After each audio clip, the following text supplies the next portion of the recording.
Welcome back, and thank you for tuning into Cheating Tales Lab. We appreciate every single one of you. We'd love to know, what part of the world are you watching from right now? Let us know in the comments. Now, let's dive into today's story. Chapter 1, Hidden Cracks. Nathaniel Nate Garrison stared at the code on his monitor, the blue light illuminating his focused expression. At 35, he had the weathered look of someone who had fought his way up from nothing. Raised in a trailer park in Nevada by a single mother who worked 3 jobs, Nate had clawed his way through community college and then earned a scholarship to MIT, where his brilliant mind flourished. The headquarters of Drake Technologies hummed around him. As a senior developer, Nate was respected but not celebrated, exactly how he preferred it. His colleagues saw only what he allowed them to see, a quiet, competent programmer who kept to himself. None of them knew about his side projects or the patents he'd been quietly accumulating. Still here, Garrison? Maxwell Drake, the company founder, stopped by Nate's cubicle. Your wife called the front desk. Something about dinner reservations. Nate checked his watch and cursed under his breath. Thanks, Max lost track of time. That woman's too good for you, Drake joked, though there was an edge to his voice that Nate had learned to recognize. Maxwell had made his interest in Virginia clear from the day Nate had brought her to the company Christmas party 3 years ago. Don't I know it? Nate replied with a tight smile, shutting down his computer. Virginia Ginny Garrison, née Hollister, was waiting at La Maison, her perfectly manicured nails drumming against the white tablecloth when Nate arrived 20 minutes late. Let me guess, she said, not looking up from her phone. The algorithm was more interesting than dinner with your wife. I'm sorry, Jen. The Bellworth project deadline got moved up. She sighed dramatically, tossing her auburn hair over one shoulder. Of course it did. Heaven forbid Maxwell Drake's golden goose take a night off. The waiter arrived with champagne Nate hadn't ordered. Compliments of Mr. Salvatore, he said with a practiced smile. Ginny's face transformed, her irritation replaced by a dazzling smile. How thoughtful. Is he here tonight? Just left, Mrs. Garrison. He asked me to send his regards. Nate watched as his wife's eyes darted around the restaurant, disappointed. He knew Bryce Salvatore, the charismatic CEO of Luminary Innovations, the golden child of Silicon Valley and Drake's main competitor. Nate also knew Salvatore had never once spoken to him at industry events, yet somehow knew his wife's preferred champagne. Later that night, Nate lay awake beside his sleeping wife, revisiting the conversation they'd had over dinner. Ginny's complaints about their modest house in a mediocre neighborhood, her thinly veiled comparisons between his salary and what her friends' husbands earned. The way her eyes lit up whenever Luminary Innovations was mentioned. You could be so much more, she'd told him, not for the first time. If you'd just play the game instead of hiding in your little coding world. What Ginny didn't know, what no one knew, was that Nate's little coding world had produced an algorithm that would revolutionize artificial intelligence processing. An algorithm he'd developed at home, away from Drake Technologies' intellectual property agreements. An algorithm worth billions to the right buyer. Nate's phone buzzed softly. A text from his old college roommate, Hudson Reed. Everything's in place. Paperwork tomorrow. You sure about this? Nate typed back one word, yes.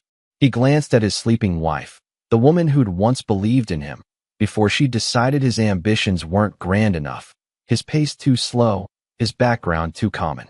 He thought of the lingering glances she exchanged with Bryce Salvatore at industry parties, the late nights she claimed to be networking, the faint cologne on her clothes that wasn't his. Tomorrow, he would sign the final papers establishing Phoenix Capital, his new venture capital firm, funded by silent partners who believed in his vision and his algorithm. The first step in a plan that had been forming for months, as he watched his wife's contempt grow in proportion to Bryce Salvatore's interest in her. Chapter 2, The Gift. On the morning of his 36th birthday, Nate woke to an empty bed.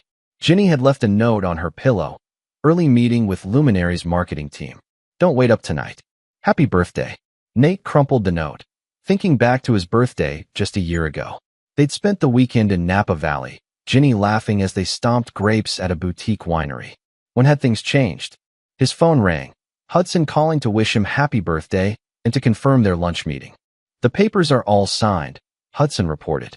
Phoenix Capital officially exists, with you as the majority shareholder but your name buried so deep in the paperwork It would take a team of forensic accountants to find it. Good, Nate said. Any movement on the Luminary situation? Their stock dipped again yesterday. Salvatore's burning through capital like a teenager with his first credit card. The board's getting restless. Nate smiled. Perfect timing. At work, Maxwell Drake called Nate into his office. Got something for you, he said, sliding a folder across his desk. Promotion. Senior Systems Architect. Comes with a 30% raise and stock options. Nate's expression revealed nothing as he scanned the offer. Why now?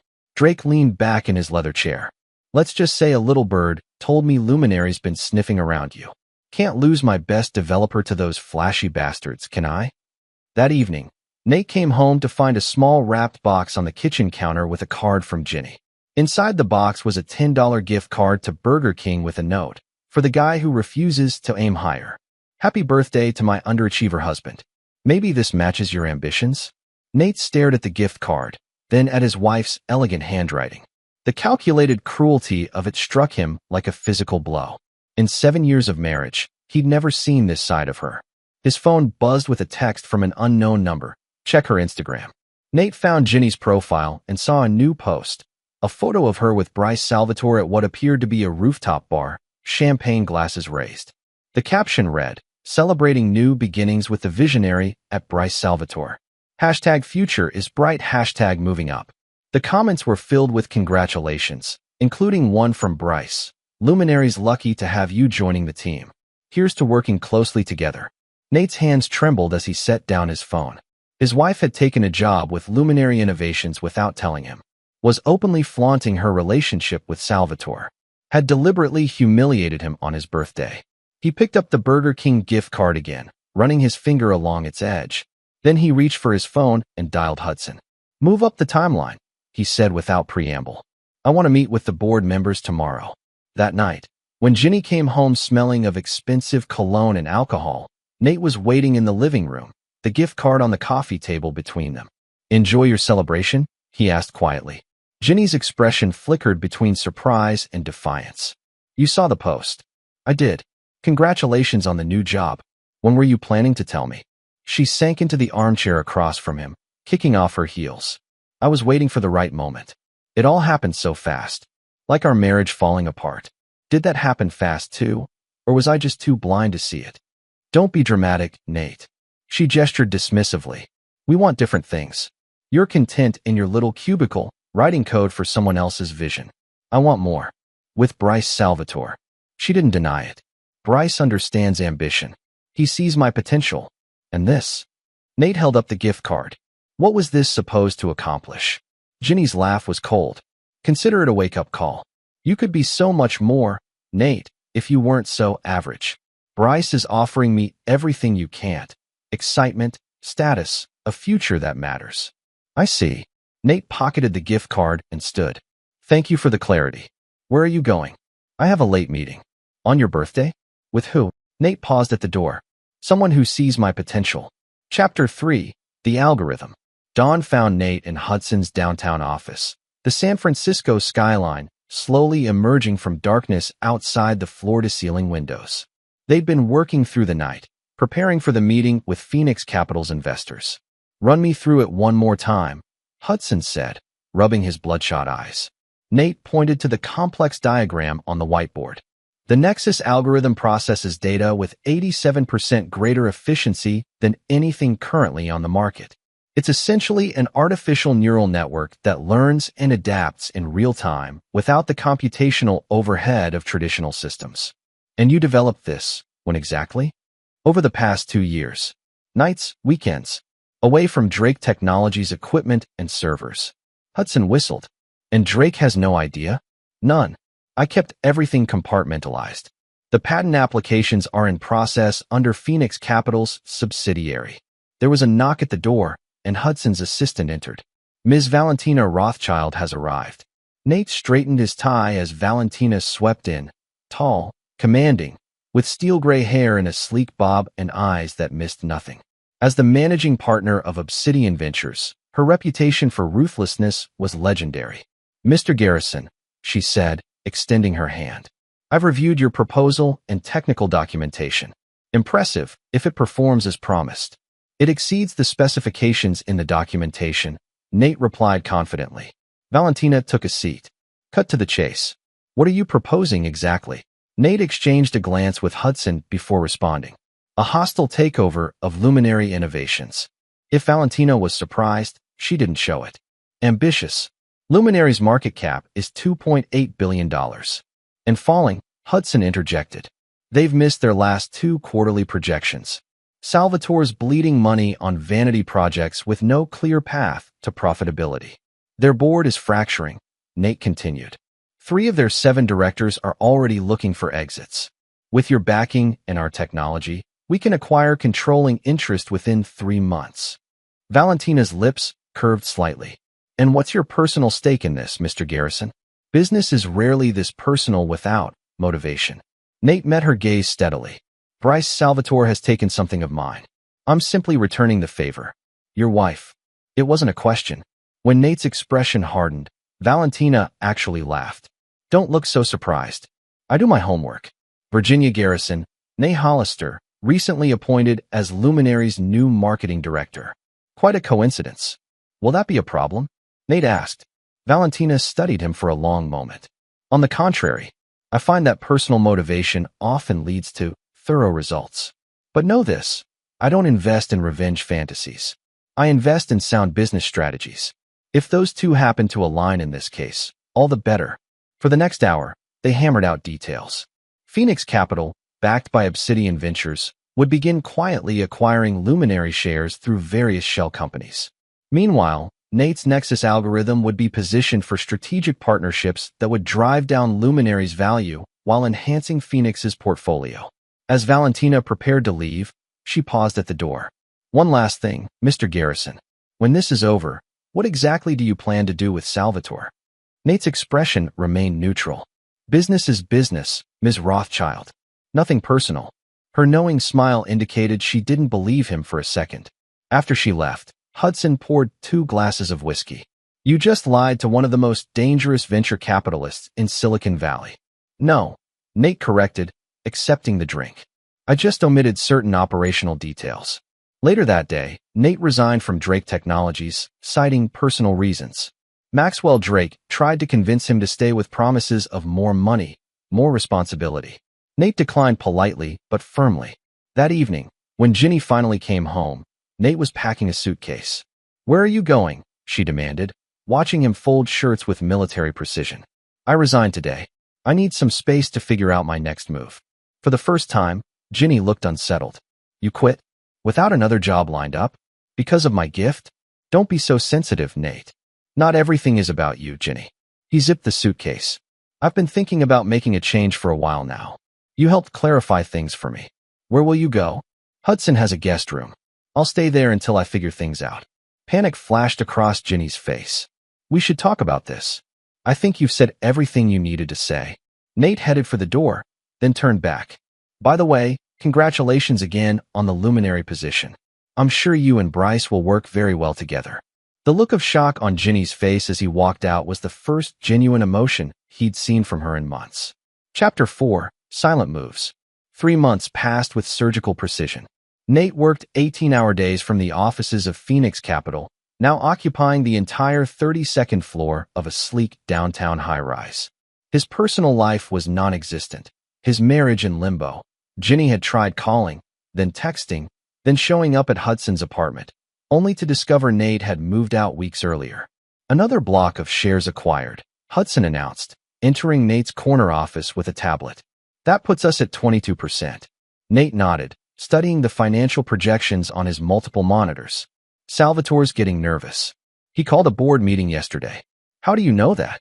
Nate gestured to one of his screens, where an email from Luminary's board secretary was displayed. We have friends in interesting places.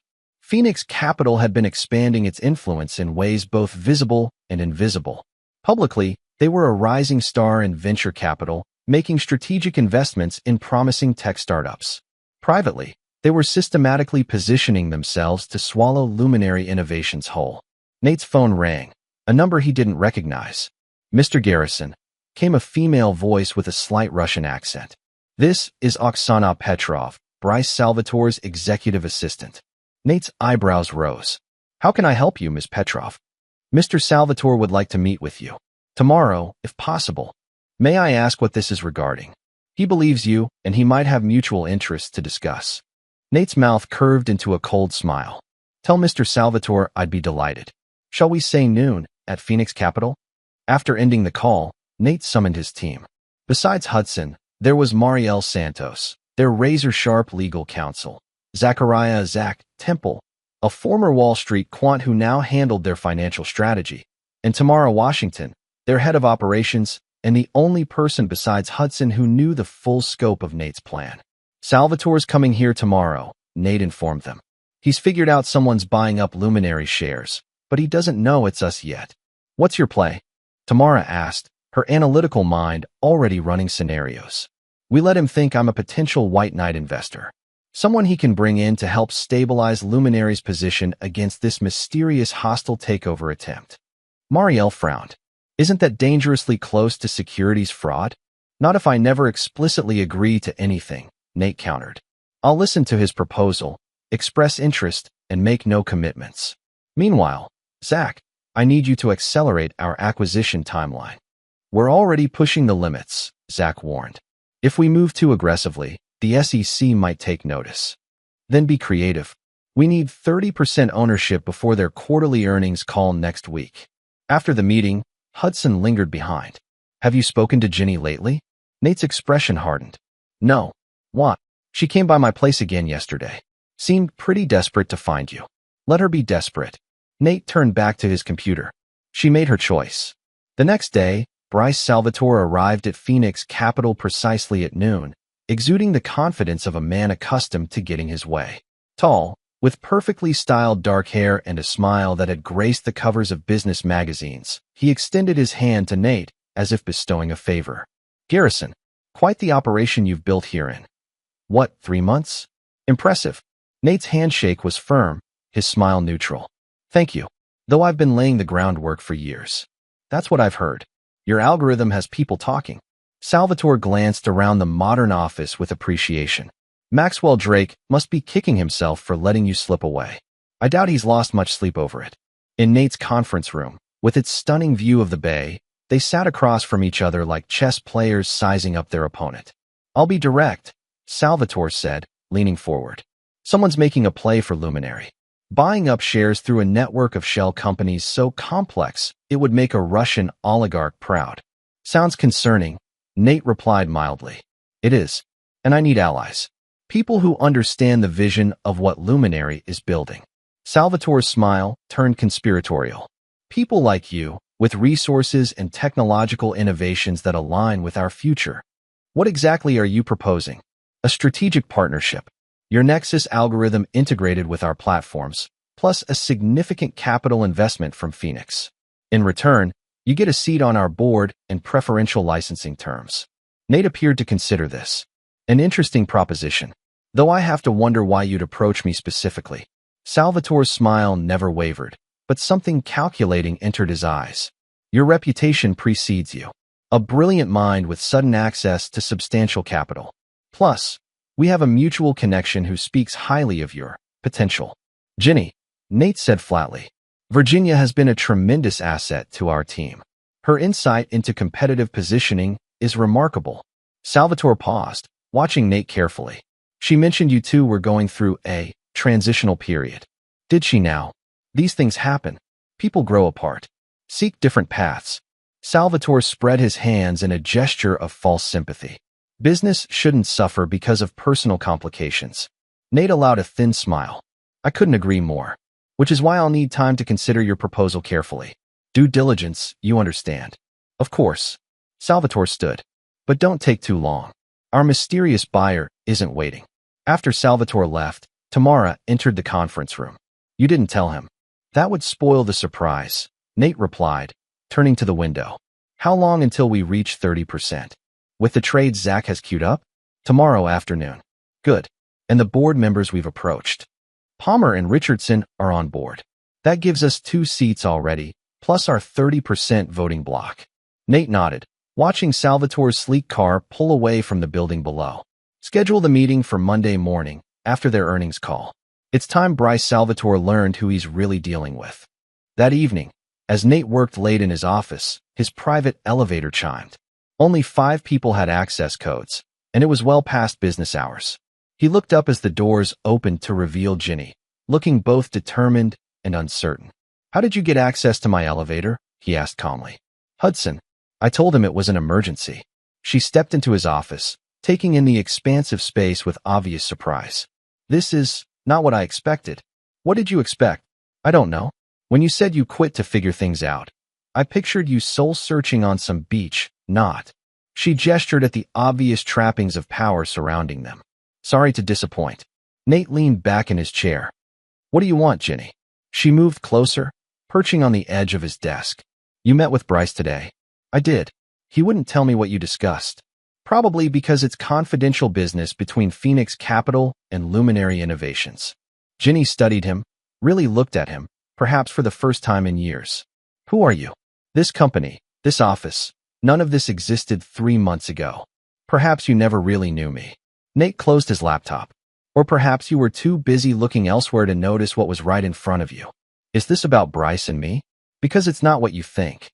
Nate actually laughed. "Please don't insult my intelligence on top of everything else." Ginny's expression hardened. "Fine. Yes, Bryce and I are involved. But it's not just personal, it's professional. He sees my value, appreciates my contributions, as he so eloquently explained today when attempting to use you as leverage against me." Her face paled. "What are you talking about?" "He made it quite clear that your relationship was part of his calculation in approaching me. Personal complications was the phrase he used." "You're lying." "Why would I bother?" Nate stood, coming around the desk. "What exactly did you hope to accomplish by coming here tonight, Ginny? Damage control? Information gathering for your lover? Or were you just curious about the husband you discarded?" Tears welled in her eyes. Whether genuine or calculated, Nate couldn't tell anymore. "I made a mistake. The gift card, the things I said. I was frustrated and unhappy. So unhappy you jumped into bed with my competitor." "It wasn't like that. It just happened." "Things don't just happen, Ginny. We make choices." Nate walked to the elevator and pressed the call button. "You made yours. Now I'm making mine." "What does that mean?" "Nate, what are you planning?" The elevator doors opened. "You'll find out soon enough. Give Bryce my regards." Chapter 5, Boardroom Coup. Monday morning arrived with a media frenzy. Luminary's quarterly earnings had been released, disappointing the market for the 3rd consecutive quarter. Their stock plummeted 17% in pre-market trading, with analysts questioning Salvatore's leadership and strategic vision. In the chaos, few noticed the SEC filing that revealed Phoenix Capital had acquired 34% of Luminary's outstanding shares, making them the largest shareholder by a significant margin. By the time the business press caught on, Nate was already walking into Luminary's headquarters for the emergency board meeting that had been called. The security guard at the front desk looked confused when Nate presented his ID. "I don't have you on the visitor list, Mr. Garrison." "Check again," Nate suggested. "I believe Ms. Rothschild from Obsidian Ventures added me this morning." After a phone call, the guard reluctantly issued a visitor badge. As Nate waited for the elevator, he spotted Ginny crossing the lobby with a group of marketing executives. She froze when she saw him, excusing herself from her colleagues. "What are you doing here?" she hissed, approaching him. "Board meeting," Nate replied casually. "You're not on the board." The elevator arrived, and Nate stepped inside. "Not yet." Ginny followed him, waiting until the doors closed before speaking again. "Whatever game you're playing, it won't work. Bryce has this under control." "Does he?" "The market doesn't seem to think so." Nate checked his watch. 17% drop so far today. That's going to upset a lot of investors. It's a temporary setback. We have major announcements planned for next quarter. Too late, Nate said as the elevator stopped at the executive floor. "But don't worry, I'm sure you'll land on your feet. You always do." The boardroom was tense when Nate entered. Salvatore was at the head of the table, surrounded by nervous board members and executives. He looked up, his expression darkening when he saw Nate. "Garrison, this is a closed meeting." "Actually," came Valentina Rothschild's cool voice from the other end of the table, "Mr. Garrison is here at my invitation. As representatives of Phoenix Capital, we now hold 34% of Luminary's voting shares." The room erupted in confused murmurs. Salvatore's face flushed with anger. That's impossible. The SEC filings were submitted at 5:01 a.m. this morning. Valentina finished for him. Perfect timing, wouldn't you say? Just before your disappointing earnings tanked the stock price even further. You're behind the shell companies, Salvatore realized, glaring at Nate. This was your plan all along. I did try to warn you about taking too long with your decision, Nate replied, taking an empty seat at the table. Now, shall we begin? I believe the first item on the agenda is a vote of confidence in the current CEO. What followed was a methodical dismantling of Bryce Salvatore's authority. With Phoenix Capital's shares plus the votes of 2 disgruntled board members, they quickly achieved a majority. Salvatore was removed as CEO, but retained his board seat, a strategic move suggested by Marielle to avoid immediate litigation. This is temporary. Salvatore seethed as the votes were counted. I still own 18% of this company. My allies are rapidly abandoning ship, Hudson interjected, showing his tablet with incoming messages from Salvatore's supposed supporters. Fascinating how quickly loyalty evaporates when the stock price drops. The doors opened, and Ginny rushed in, her face pale with shock. Bryce, what's happening? The marketing department is getting calls from reporters saying you've been ousted. Her eyes landed on Nate, sitting calmly at the board table, and understanding dawned. Ms. Hollister, Valentina said smoothly. As this is now a confidential board matter, I'll have to ask you to leave unless you have relevant business to present. I'm the marketing director, Ginny protested. Of course I have relevant business.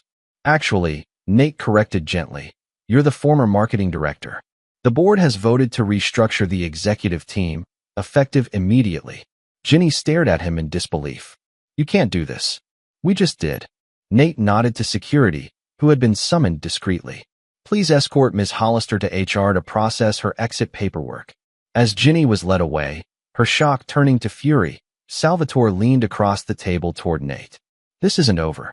You think you've won? I built this company. The clients, the partnerships, they're loyal to me, not the board. We'll see about that. Nate opened a folder and slid a document across to each board member. Our next order of business, reviewing the audit of executive decisions over the past 18 months. You'll find some interesting patterns in Mr. Salvatore's allocation of company resources. For the next 2 hours, Nate methodically presented evidence of Salvatore's mismanagement, vanity projects approved without proper oversight, personal expenses charged to the company, and most damning, prototype technologies borrowed from smaller firms without proper attribution or compensation. By meeting's end, Salvatore's remaining allies on the board had fallen silent, the evidence too overwhelming to dismiss.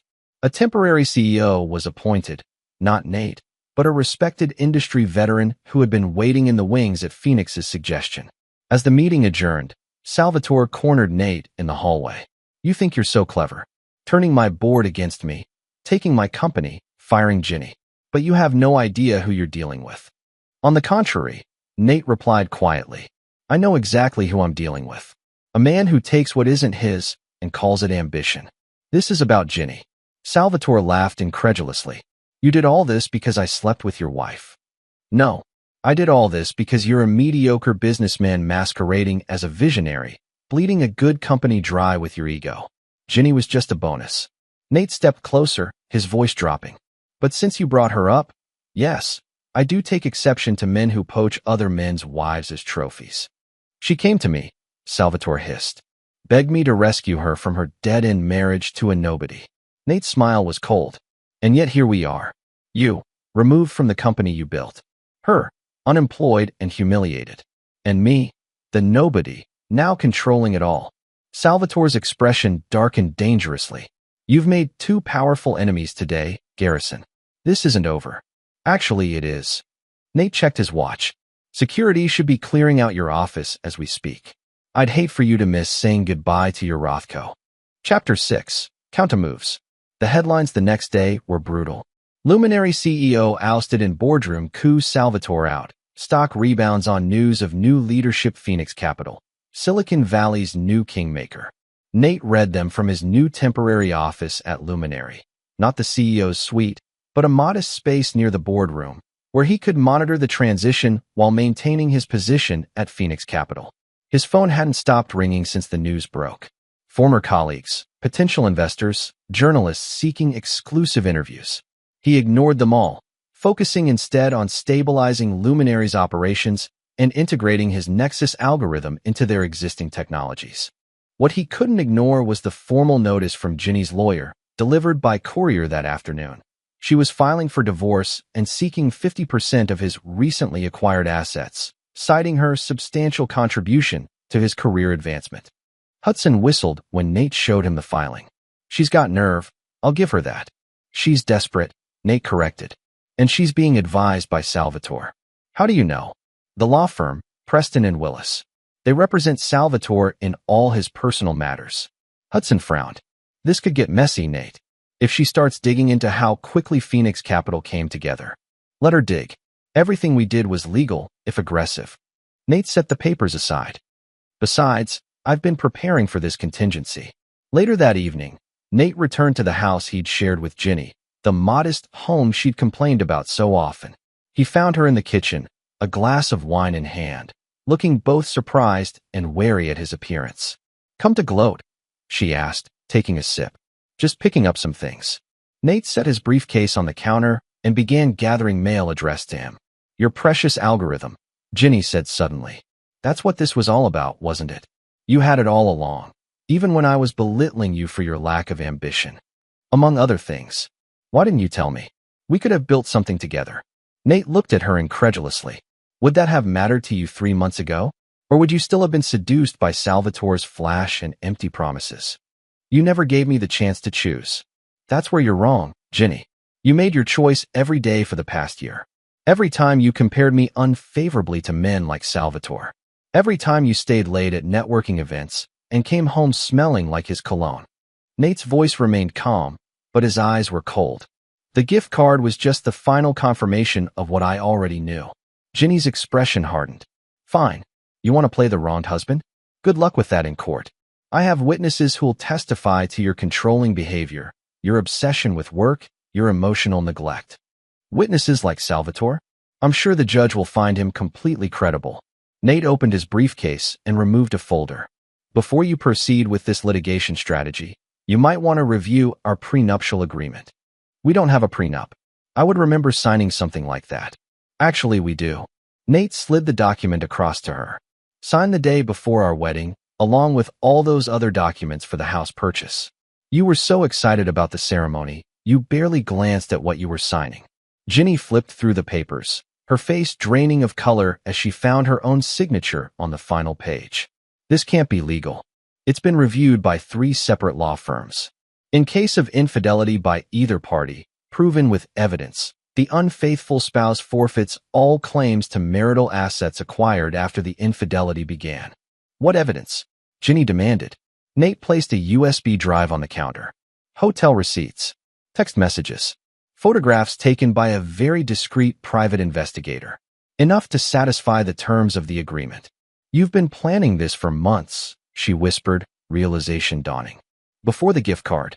Before Luminary. Let's call it contingency planning. Nate gathered his belongings. You have 2 options.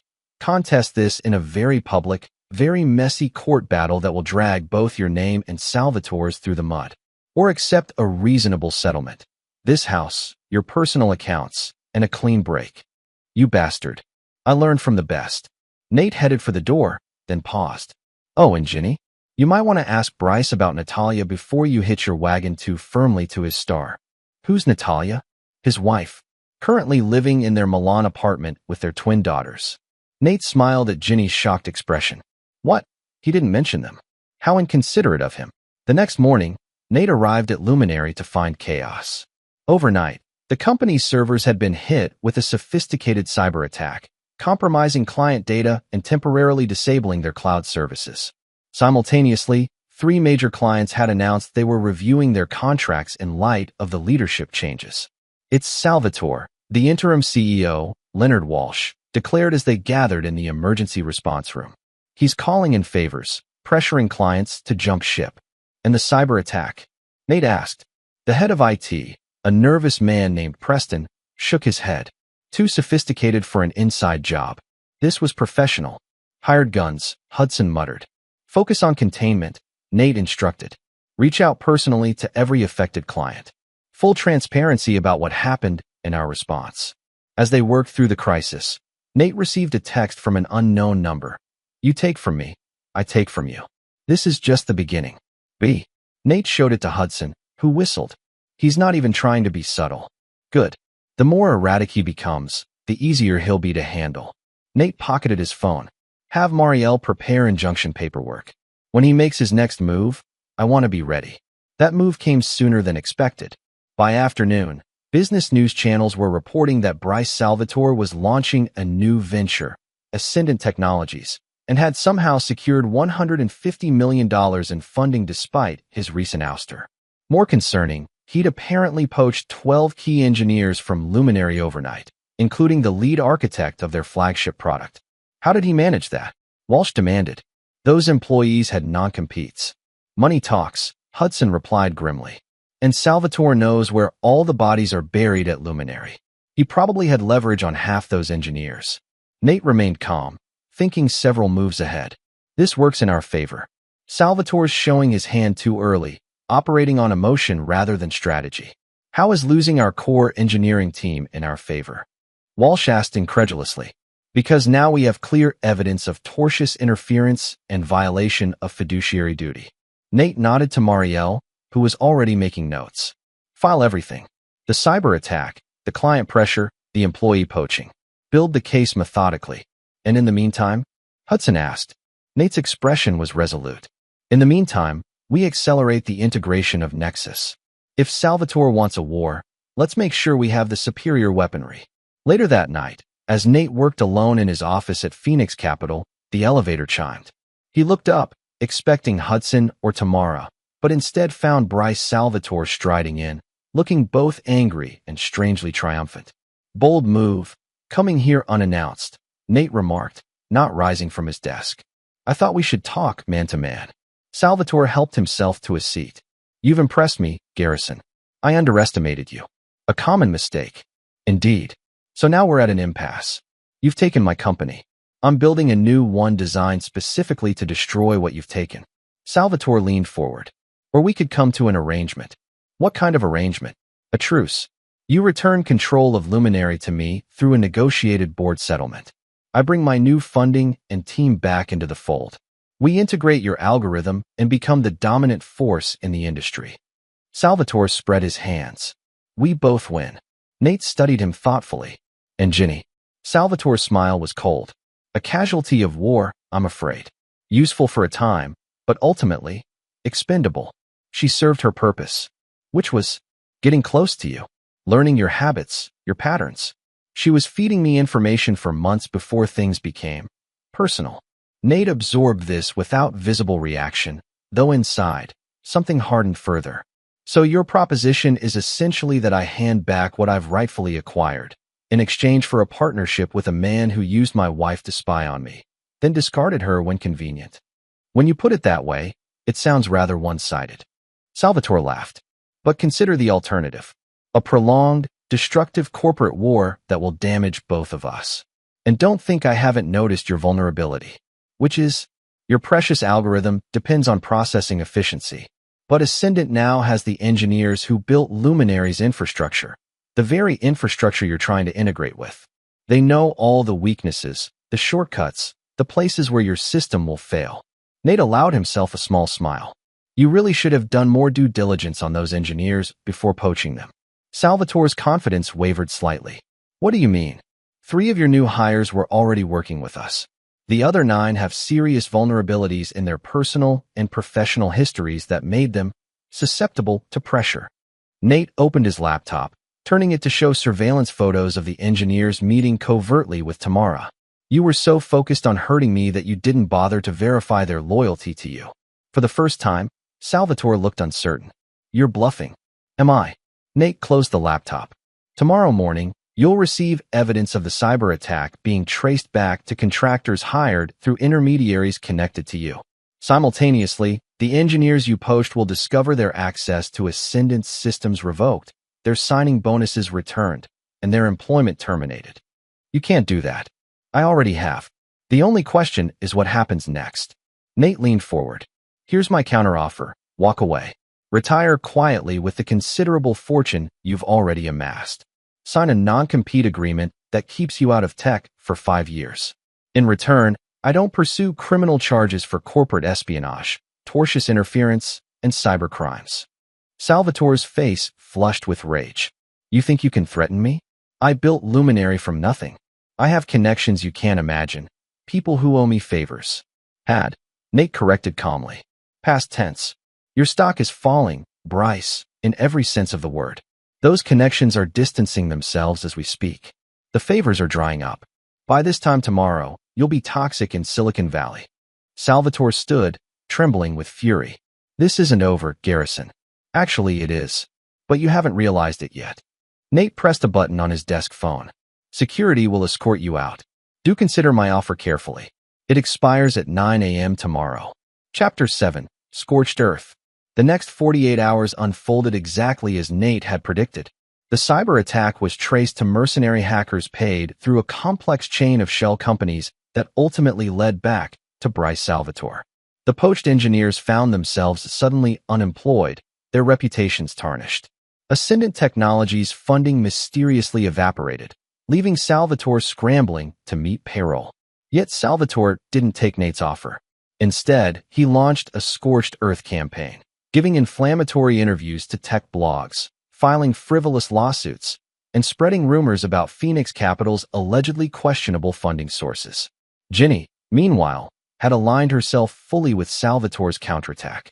She withdrew the divorce filing based on the prenup and instead began a media offensive, portraying herself as the loyal wife blindsided by her husband's dangerous obsession with destroying Bryce Salvatore. He changed overnight, she told a sympathetic interviewer on TechCrunch's podcast. The man I married disappeared, replaced by someone consumed with revenge. I turned to Bryce for professional guidance, and Nate twisted it into something sordid to justify his takeover. Nate watched the interview impassively from his office, with Hudson and Tamara looking on in disbelief. She's completely rewriting history, Tamara said, shaking her head. And people are buying it, Hudson added grimly. The comments section is brutal. They're painting you as a tech villain using corporate warfare to punish your wife for a non-existent affair. Let them, Nate replied calmly. The court of public opinion has a short memory, but the damage was mounting. Luminary stock had stabilized after the initial takeover, but now it was sliding again as the ugly public battle spooked investors. Several key partnership deals were put on hold. The Nexus algorithm integration faced delays as team morale suffered under the constant negative press. We need to respond, Walsh argued during an emergency board call. Salvatore's narrative is killing us. No, Nate countered. Engaging directly would only amplify his platform. We focus on execution, not distraction. After the call, Valentina requested a private word with Nate. I didn't invest in Phoenix Capital to watch it become collateral damage in your personal vendetta, she said bluntly. Salvatore is proving more resourceful than anticipated. He's desperate, Nate corrected, making his final moves without considering the endgame. And what exactly is your endgame, Mr. Garrison? Because from where I'm sitting, it appears we're at a stalemate. Nate met her piercing gaze. A cornered opponent is predictable, Ms. Rothschild. I've been waiting for Salvatore to exhaust his conventional options before he resorts to his true nature, which is criminal, Nate said simply. He's always skirted the edge of legality in his business dealings. Now that he's lost everything, he'll cross that line definitively. Valentina studied him for a long moment. You're baiting him. I'm allowing him to reveal himself. The next morning, Nate received an unexpected visitor at Phoenix Capital, Special Agent Miranda Torres of the FBI's Cybercrimes Division. Mr. Garrison, she said after being shown into his office. I believe you've been expecting me. Nate raised an eyebrow. Have I? 3 weeks ago, we received an anonymous tip about potential cyber espionage targeting your company and Luminary Innovations. The evidence package was comprehensive. She set a folder on his desk, including predictions of future attacks that have since materialized exactly as described. Fascinating, isn't it? Agent Torres gave him a knowing look, almost as if someone had inside information on what was being planned. Or perhaps was setting a particularly elaborate trap. Nate remained impassive. How can I help with your investigation, Agent Torres? We've traced the latest cyber attacks to a group based in Eastern Europe, but their funding came through a network of offshore accounts. We believe Mr. Salvatore is the ultimate source, but we need more evidence to make the case. And you think I might have such evidence? I think you've been 3 steps ahead of everyone from the beginning. Torres leaned forward slightly. Including us. Nate considered his options, then opened a drawer and removed a USB drive. This contains communications between Salvatore and the hackers, routed through intermediaries. The encryption was challenging, but not impossible to break. How did you obtain this? Legally, Nate assured her. Salvatore used luminary resources to coordinate the attacks. As a board member with oversight responsibility, I had authority to review suspicious network traffic. Torres took the drive, looking skeptical but intrigued. This isn't just about corporate warfare for you, is it, Mr. Garrison? I believe in consequences, Agent Torres. Some people think their wealth and connections place them above the law. Nate's eyes hardened slightly. I disagree. After Torres left, Hudson entered, looking concerned. FBI? That's playing with fire, Nate. Calculated risk. Torres has been building a case against cyber mercenaries for months. I simply helped connect some dots. And Salvatore? Will react exactly as expected when he learns of the FBI's interest. Nate checked his watch. Speaking of which, we should prepare for his next move. It should come within the next 12 hours. That evening, as Nate worked late, his private security detail alerted him to a situation at his apartment building. Someone had attempted to break in, triggering the silent alarm. Police had responded and apprehended a man who claimed to be working for a private investigation firm hired by Bryce Salvatore. What was he looking for? Nate asked the security chief over the phone. Wouldn't say specifically, but he had sophisticated copying equipment designed for documents and digital media. Interesting. Nate glanced at his watch. Faster than I expected. Have our legal team meet the police. I want maximum charges pressed. Meanwhile, across town, Ginny was meeting Salvatore at an upscale hotel bar, both of them looking increasingly desperate. The FBI visited my lawyer today, Salvatore said, downing his scotch in one gulp. They're building a case on the cyber attacks. Can they trace it back to you? Ginny asked, her face pale. Theoretically, no. Practically, he grimaced. Maybe. I used cutouts and proxies, but nothing's truly untraceable these days. What about our plan to find leverage on Nate? My guy got caught breaking into his apartment. Amateur hour. Salvatore's expression darkened. Your husband is always one step ahead. It's like he's anticipating our every move. He's not psychic, Ginny insisted. He's just careful and calculating. There has to be something we can use against him, some vulnerability. Salvatore studied her for a long moment. There is one thing we haven't tried. The one vulnerability even Nate Garrison can't guard against completely. What's that? You. Salvatore leaned closer. He might have protected himself legally and professionally, but emotionally? There's always residual attachment in a marriage, no matter how bitter the end. Ginny frowned. What are you suggesting? A reconciliation play.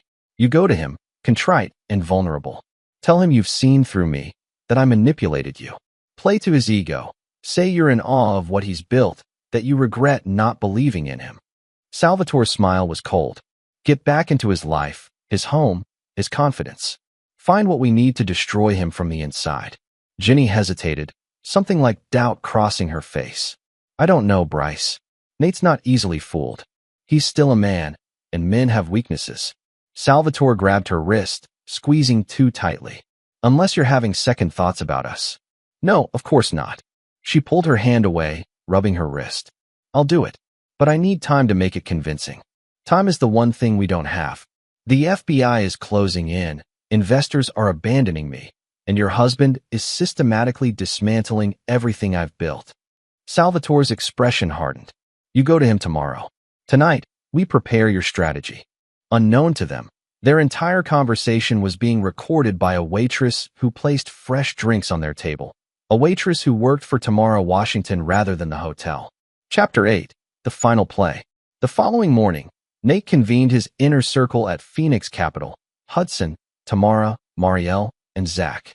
They listened to the recording of Ginny and Salvatore's conversation in grim silence. So they're getting desperate, Hudson observed when it finished. As expected, Nate replied. Salvatore's running out of options. His legal troubles are mounting, his reputation is in tatters, and his financial resources are dwindling. What about Ginny? Tamara asked. She seemed hesitant about their plan. Hesitant but compliant, Nate corrected. She's made her choice again. So what's our next move? Zach inquired, always focused on the practical. Nate smiled slightly. We spring our own trap. He outlined his plan, which he had been developing for weeks, ever since he'd anticipated this exact scenario. By the time he finished, even his closest allies looked somewhat unsettled by the ruthless precision of his strategy. That's comprehensive, Hudson said finally. Salvatore left me no choice, Nate replied. He's escalated at every turn, from cyber attacks to attempted breaking and entering. This ends now. Later that day, as predicted, Nate received a call from Ginny asking to meet. Her voice was tearful, contrite, a performance that might have been convincing had he not heard her plotting with Salvatore hours earlier. They agreed to meet at a neutral location, a quiet restaurant in Palo Alto. Nate arrived early, ensuring everything was in place for what would follow.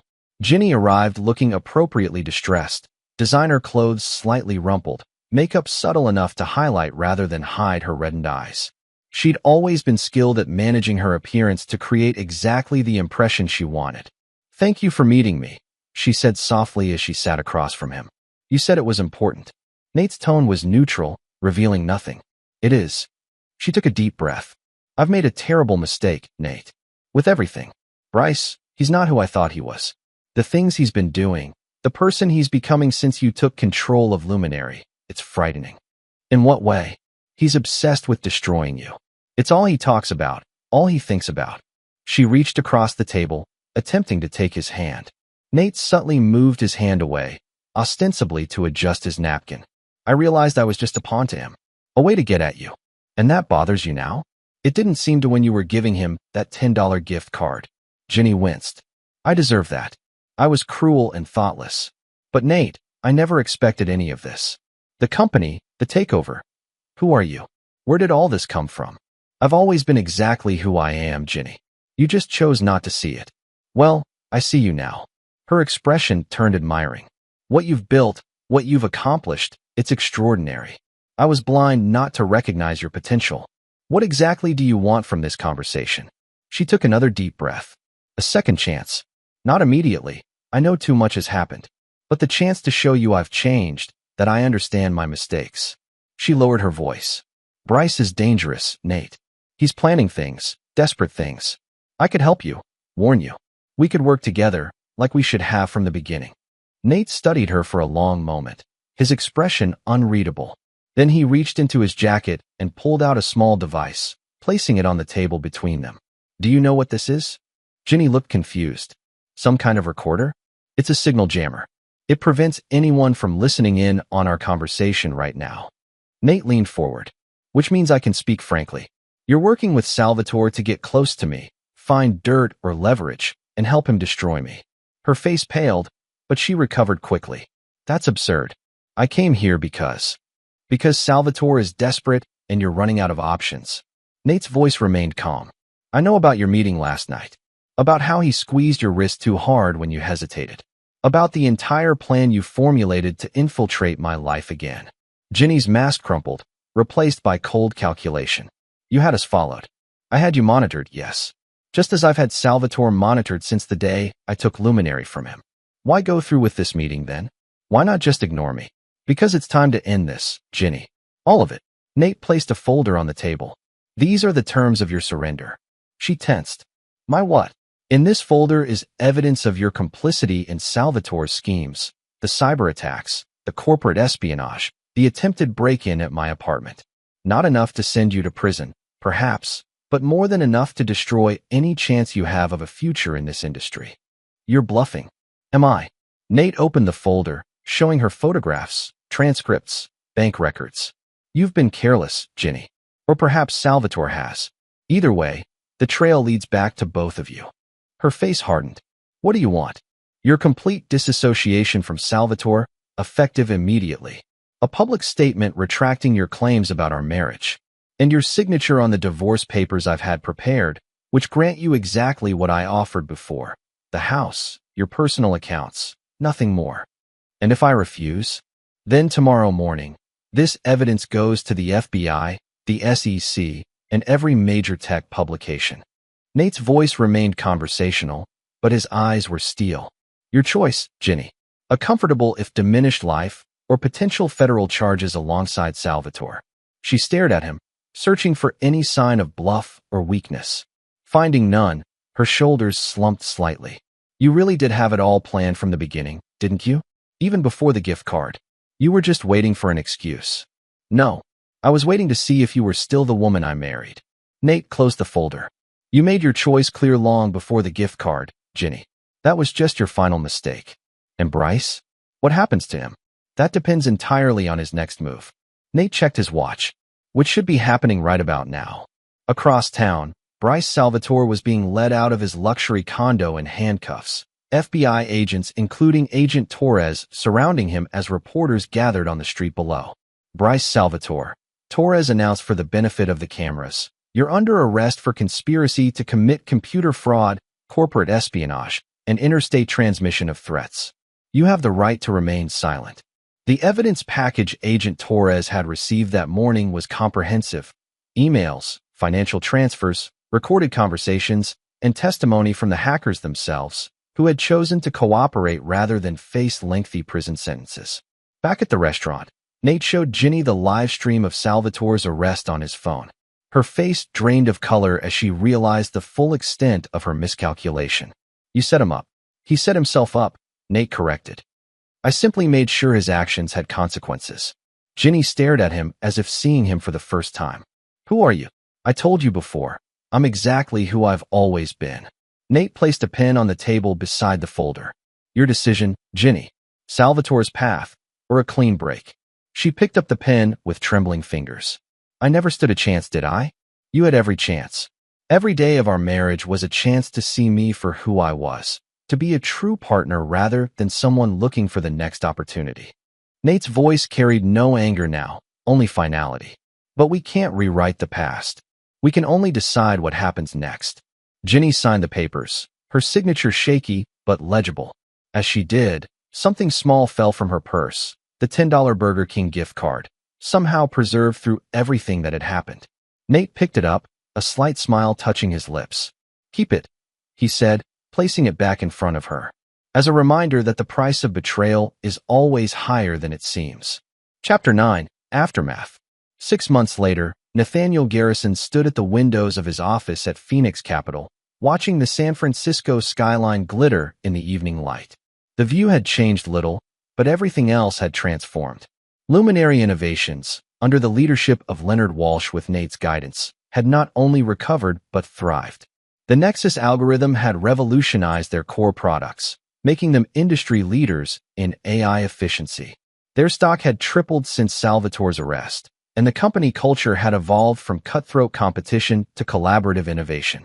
Phoenix Capital had expanded its portfolio, becoming one of the most sought-after investment firms in Silicon Valley.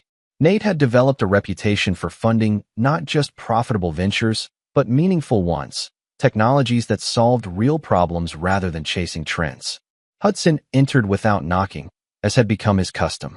Quarterly reports, he announced, placing a tablet on Nate's desk. We've exceeded projections again. Valentina will be pleased. Pleased? She's practically giddy, in her terrifying, stoic way. Nate smiled slightly. Any word on Salvatore? Pleaded guilty to reduced charges. 5 years in a minimum security facility, plus restitution. His lawyers negotiated it down from the original 15. Hudson hesitated, and Ginny called again. Nate's expression remained neutral. What does she want this time? Same as before. A meeting, a chance to explain herself. Nothing to explain. Nate turned back to the window. The divorce is final. She has her settlement. It's over. The truth was more complicated than Nate let on. The victory over Salvatore and Ginny had been complete, but not without cost. For weeks after their final confrontation, Nate had worked himself to exhaustion, as if trying to outrun some unnamed feeling that pursued him in quiet moments. It wasn't regret, exactly. Every move he'd made had been justified, measured, proportional to their betrayal. Yet something lingered, not doubt about his actions, but questions about what came next. After revenge, what remained? Tamara had asked him that directly during a late-night strategy session. You've won, Nate. Completely. What now? He hadn't had a good answer then. But over the past months, something had begun to form, a vision beyond revenge, beyond proof of his worth. Phoenix Capital was evolving from an instrument of his retribution into something meaningful, a force for innovation that reflected his true values rather than his reaction to betrayal. The Palmer Foundation called again. Hudson continued, breaking into Nate's thoughts. They're serious about the partnership for educational technology in underserved communities. It's not our usual investment profile, but let's do it, Nate decided. Set up the meeting. Hudson looked surprised. That's unusually quick for you. Some decisions don't require extensive analysis, Nate replied. This aligns with our new direction. After Hudson left, Nate sat at his desk and opened his top drawer. Inside was the only tangible reminder he'd kept of his former life, a small framed photo of his mother, taken the day he'd graduated from MIT. She hadn't lived to see what he'd built, but he liked to think she would have approved of not just his success, but what he chose to do with it. His intercom buzzed. Mr. Garrison, his assistant announced. Ms. Torres is here to see you. Miranda Torres entered his office with the same confident stride she'd shown the first time they'd met, though now she wore civilian clothes rather than her FBI suit. Agent Torres, Nate greeted her. Or is it still Agent since you've taken leave from the bureau? Miranda is fine. She took a seat across from him. I've been reviewing your proposal. It's ambitious, a cybersecurity initiative that bridges private industry and law enforcement. Too ambitious? No. She smiled slightly. Just ambitious enough to be interesting. The kind of project that could actually make a difference in how we approach digital crime. Is that a yes then? It's a yes with conditions. Miranda leaned forward. I need complete operational independence. No corporate interference in investigations, even when the targets might be your competitors or partners. Agreed. The foundation will be independently governed with your team having full autonomy. She studied him curiously. You've changed since our first meeting. Have I? The man I met 6 months ago was focused on one goal, bringing down Bryce Salvatore. He was meticulous, ruthless, single-minded. She gestured around his office. This is something different. Constructive rather than retributive. Nate considered this. Perhaps revenge is just the catalyst, not the destination. Philosophical.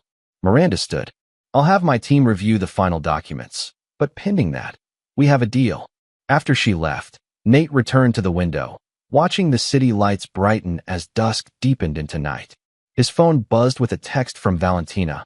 Palmer Foundation is an interesting choice. Relief work rather than revenge? Evolution suits you, Garrison. He smiled slightly. Yes, evolution.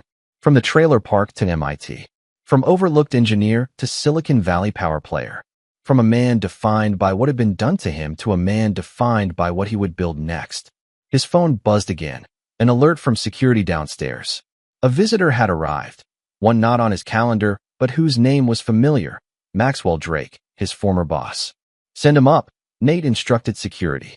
Minutes later, Drake stood in his office, looking both impressed and uncomfortable.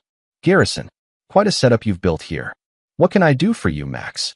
Drake shifted his weight. I'll be direct. Drake Technologies is struggling. The Bellworth project you were working on before you left, we can't make it work without your input. Our stock is tanking. I'm here to ask for help. The irony wasn't lost on Nate. The man who had coveted his wife, who had undervalued his contributions for years, now stood before him essentially begging. You want me to bail out Drake Technologies? Not bail out exactly. A strategic partnership. Your expertise, our infrastructure. A year ago, even 6 months ago, Nate might have savored this moment, might have engineered it specifically for the satisfaction of refusing Drake to his face. But now, he found that anticipated pleasure hollow. Have your team send over the project files and financials. I'll have my people look at it. Nate's tone was professional, devoid of either malice or gloating. If there's a viable path forward that benefits both companies, we'll explore it. Drake looked surprised at the lack of rejection. Just like that. Business is business, Mac's personal history doesn't factor into sound strategic decisions. After Drake left, Nate turned once more to the window. Below, a light rain had begun to fall, softening the hard edges of the city. In the reflection of the glass, he could see his office, his success, the tangible results of his calculated vengeance. But it was what he couldn't see that now interested him more. The path forward, the possibilities beyond the constraints of the past. The $10 gift card that had once symbolized his humiliation had become, in the end, just a footnote in a much larger story. His phone rang. Hudson again. The Miami team just reported in. The test deployment of Nexus in hurricane prediction models is showing unprecedented accuracy. They're calling it a breakthrough. Good, Nate replied. That's very good. And it was. Not because it added to his wealth or power, but because it mattered. Because it saved lives. Because it was building rather than breaking. Nate Garrison, who had orchestrated one of the most methodical corporate takedowns in Silicon Valley history, found himself smiling at a simple realization. The best revenge wasn't just success. It was purpose. This is where our story comes to an end. Share your thoughts in the comments section. Thanks for your time. If you enjoy this story, please subscribe to this channel. Click on the video you see on the screen, and I will see you there.